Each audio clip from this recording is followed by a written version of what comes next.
Bonjour, je suis Pierre, spécialiste en relations amoureuses, et aujourd'hui, je vais parler des relations robots.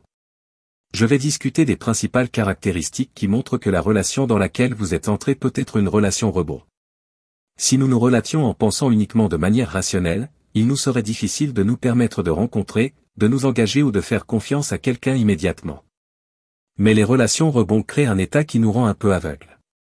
Nous avons tous vécu cela, surtout au début des relations, lorsque cette explosion d'hormones se produit, mais en général, ce n'est pas la meilleure façon de se lier.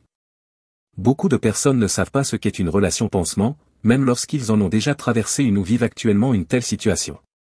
Une relation pansement survient lorsqu'une personne, après avoir mis fin à une relation, en cherche immédiatement une autre pour compenser la perte ou parce qu'il ne sait pas ou ne peut pas rester seul. Après une rupture amoureuse, il est idéal de traverser une période de deuil, de guérison, afin de soigner le manque de la relation qui a pris fin avant d'en commencer une autre simplement par impulsion. Entrer dans une relation tampon est préjudiciable tant pour la personne qui a vécu la rupture que pour l'autre personne. Ces relations ne sont pas basées sur de véritables sentiments d'affection, mais sur une tentative d'oublier plus rapidement l'ancien partenaire, et en général, elles ne fonctionnent pas bien et ne durent pas longtemps. Le problème est que ces relations, dans leur majorité, tendent à échouer à court ou moyen terme parce que la personne n'est pas prête à gérer une nouvelle relation. Elle entre alors dans un cycle de relations, l'une après l'autre, sans se donner l'espace nécessaire pour guérir émotionnellement et décider de ce qu'elle recherche vraiment dans une relation. Cependant, dans une relation de rebond, si la personne commence à se lier à quelqu'un de très différent d'elle, les résultats peuvent être très négatifs et frustrants. La personne idéalise que la prochaine relation va guérir les blessures et traumatismes antérieurs, mais ce n'est pas ainsi que cela fonctionne.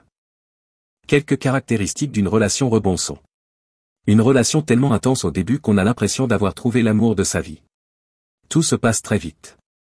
Peu de temps après s'être connus, on veut déjà emménager ensemble, penser à se marier, présenter la famille, etc. Les déclarations d'amour sont exagérées, surtout sur les réseaux sociaux, où on commence à partager avec emphase beaucoup de choses liées à la relation très rapidement. Mais il y a un problème grave. Cette explosion émotionnelle finira par se dissiper. Et lorsque la personne revient à la réalité, elle commence à se demander si cette relation est vraiment ce qu'elle veut. Il est courant que ces relations entrent en crise et se terminent rapidement. Lorsque la personne revient à la réalité, elle se rend compte que ce qu'elle vivait était une illusion. Les personnes qui entrent dans des relations rebonds sont émotionnellement hors de contrôle. Lorsque tout se termine, elles réalisent qu'elles n'ont fait que changer de partenaire, mais les problèmes demeurent. En réalité, tout a empiré parce qu'elles sont maintenant avec quelqu'un qui n'a rien à voir avec elles. La première chose négative est que vous pouvez perdre l'occasion d'être avec quelqu'un que vous aimez, qui vous traite bien, une personne qui peut être un bon partenaire. En revanche, vous pouvez seulement vouloir atteindre votre ex pour lui rendre jaloux, ne pas rester seul ou prouver à vous-même que vous êtes capable de trouver rapidement quelqu'un d'autre sans avoir besoin de passer par une période de deuil. Vous restez dans cette autopromotion qui est très mauvaise pour votre développement personnel et pour la possibilité de construire une nouvelle relation qui soit véritable et vous comble. Nos sentiments et pensées sont la base de tout. S'ils ne sont pas congruents avec nos valeurs et comportements, nous allons chuter. Nous devons être bien structurés pour entrer dans une relation et intégrer une autre personne dans notre vie. Il ne s'agit pas seulement d'une nouvelle partenaire, mais aussi de son bagage, de sa famille, de ses amis qui souvent ne sont pas congruents avec nous. Nous devons être très bien résolus et, la plupart du temps, ce n'est pas le cas d'une personne qui entre dans une relation pansement. Elle n'a pas le temps d'analyser ce qui fait sens pour elle, ce qui n'a pas fonctionné et pourquoi. Sans ce temps, elle ne peut pas améliorer ses points et ses relations sont vouées à l'échec. Nous essayons simplement de boucher les trous parce que nous ne nous aimons pas, que nous n'aimons pas être seuls ou que nous cherchons simplement une autre relation pour oublier notre relation intérieure. C'est très courant mais ce n'est pas bon. Nous vivons les relations l'une après l'autre sans vraiment savoir pourquoi. Ce qui ne va pas.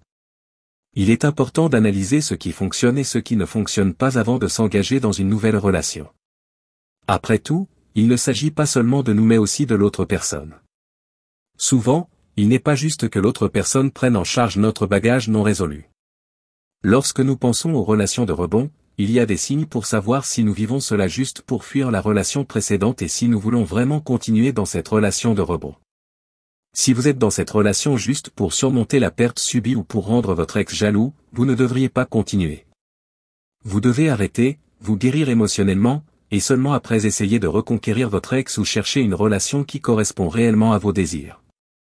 Souvent, il vaut mieux passer une période seule jusqu'à savoir ce que nous voulons que de s'engager dans une relation de rebond, même si elle peut être agréable au début.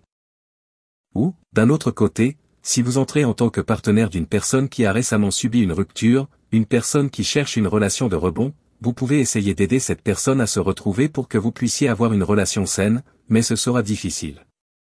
Ou alors, mettez fin à l'implication avec une personne qui ne vous aime pas vraiment. Qui vous utilise juste pour compenser sa récente rupture. Le premier signe que la personne n'est pas amoureuse de vous et vous utilise simplement pour surmonter son ex est qu'elle ne parvient pas à se connecter émotionnellement. Lorsque nous rencontrons quelqu'un, il est normal de ressentir cette douce anxiété, vouloir voir la personne, être ensemble, faire des choses ensemble. Nous voulons profiter de tout le temps que nous passons ensemble, comprendre ce qui fait du bien à l'autre personne et à nous-mêmes. Mais souvent, ce sentiment n'existe pas de la part de l'autre personne, juste un faible dialogue et peu d'intérêt. Un autre signe est que la personne est très dérangée par ce que fait son ex, cherchant à comprendre ce qu'il fait, où il va, ce qu'il ressent. Et si elle a encore des sentiments pour lui. Ce n'est pas normal. Une personne en processus de guérison ne voudra pas savoir la vie de son ex. Si elle s'intéresse plus à son ex qu'à former une relation avec vous, c'est un signe clair que vous ne devriez pas être ensemble. Un autre point est que la personne montre qu'elle est très contrariée par son ex. Même si elle dit que c'est passé, il reste encore des résidus émotionnels, colère, frustration, peur, anxiété. Cela déclenche des envies de revenir à la relation précédente. Alors ne restez pas dans une relation avec quelqu'un d'indécis au point de penser encore à retourner avec son ex. Si la personne ne veut pas assumer la relation en trouvant des excuses pour ne pas entrer dans une relation sérieuse en attendant quelque chose de son ex, c'est un signe clair qu'elle vit un rebond. Si vous remarquez ces signes et qu'il est clair que vous êtes dans une relation tampon, il est temps de s'éloigner, même si vous aimez cette personne. Cette relation ne sera pas saine pour votre santé émotionnelle et ne se terminera pas bien. Rester aux côtés de cette personne peut être une erreur qui peut vous affecter significativement, surtout si vous tombez amoureux d'elle. Agissez avec prudence et si vous sentez que la relation ne progresse pas comme elle le devrait, il vaut mieux y mettre fin plutôt que d'attendre une fin inattendue et douloureuse. J'espère que vous avez maintenant une nouvelle vision de ce qu'est une relation de rebond et des dangers qu'elle comporte pour les deux parties. À mon prochain vidéo. Prenez soin de vous.